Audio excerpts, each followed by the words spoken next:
fiance is over there dressed as Troy, and she was wondering, what was it like working with Mr. Seth MacFarlane, and do you really have to hold Michael's hand when he goes to the bathroom?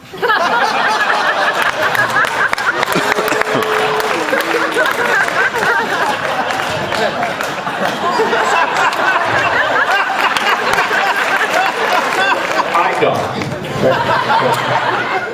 Not only when I go to the bathroom, but I have to go to the bathroom now. He just knows that. See you guys. Yes. Seth MacFarlane, what a genius. I wish we could do every episode of Family Guy. He's fantastic. We love Seth MacFarlane. Does anybody know him? Can you tell him how much we love him? And maybe get us another gig? Yes, sir. This actually is for Mr. Frakes. I know Brent Spiner website. Oh, okay, sorry. I don't mean to interrupt, but They can't go on the website while they're filming. oh, I'm not filming. Oh, okay, good. I am wearing short pants. But my son's not, so I'm training him right. Yeah, I know you got your directorial start on Star Trek, so that, and I know your nickname is Two Takes Frakes. So when you do shows now like The Good Guys, which I love, by the way, thank you. Good Guys, got it. And Leverage, which I know you had Mr. Spiner on and have done a wonderful job with. And, on that. Did that help? I mean, I know Star Trek's very technical. So were you able to do just like a two-take set on Star Trek as well as some of these other shows where you've gained that nickname of Two Takes Frakes? Do you want to know the true story behind Two Takes Frakes? Sure, I would love to know. It's rather dull. I'll warn you. There was a producer named Marty Hornstein, who was the line producer on the film. And I made a mistake, which turned out to be a mistake. I didn't know it was a mistake.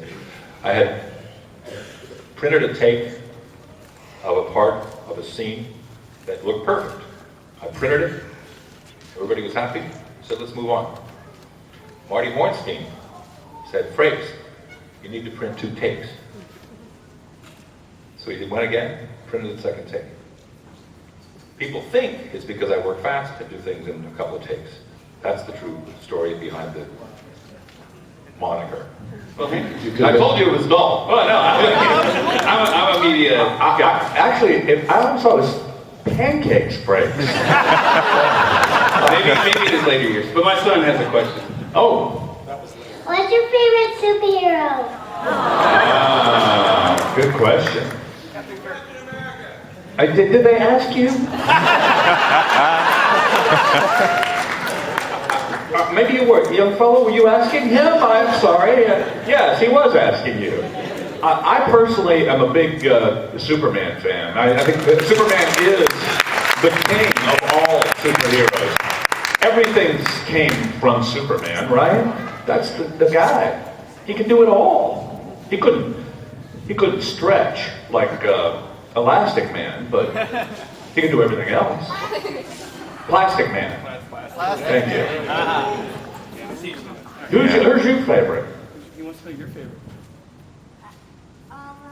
All of them. All of them? Yeah. I like him too. What? I have a little superhero story I'd like to share.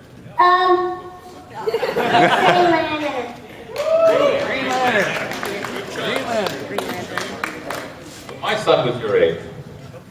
2, 3? 4. 4? 5 in December. We had a bucket. In the bucket were the action figures from the show, and among other plastic toys. He used to drown Daddy, but he pick up David and said, "Oh, Brent." Pick up Dorn and said, "Oh, it's Michael." And he picked up Gumby and said, "Daddy." You work with him too? Anecdote.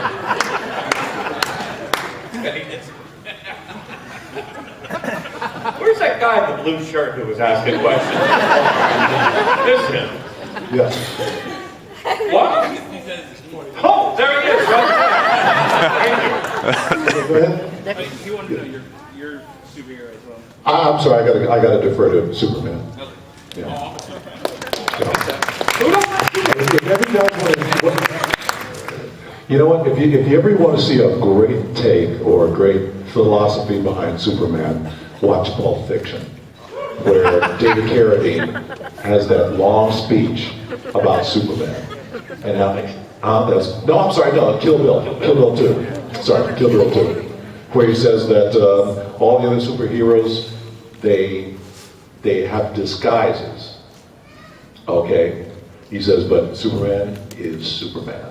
He puts on a disguise to fit into the rest of us. But he is, I mean, it's a great, if ever you see it, it's amazing. Yes? This is actually coming from my high school drama class. Do you have any tips for any aspiring actors on how to get any jobs? Well, you go down here to McDonald's,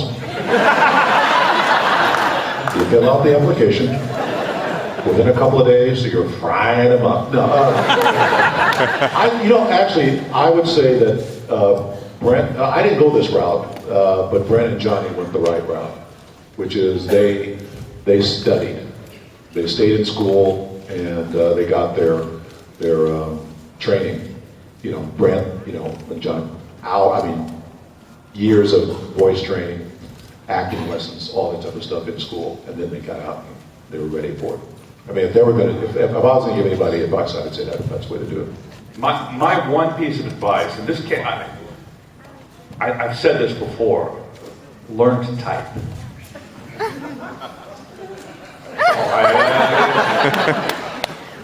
It's an unjust field. It is. Because, well, look at me, for example. Look at us up here. Yeah. I mean, clearly we don't know about getting jobs, or would we be here?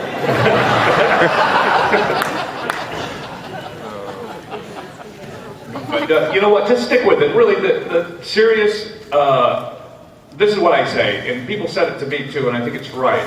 Is if you can be discouraged, if there's anything else that you even think about doing other than trying to be an actor or whatever, do the other thing. Absolutely true.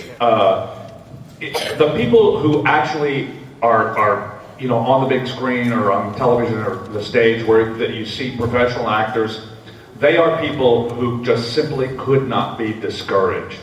And it's up to everybody to try to discourage you, because it's a very difficult, competitive field. But if you can't be discouraged, And if you can't handle rejection, which will happen sometimes 10, 20 times a week, then don't do it. Do something else. Thank you. Yeah. that was uplifting. What? But go for it, baby. Go for it. Go for your dream. Out there a chorus girl, and you're gonna come back a star.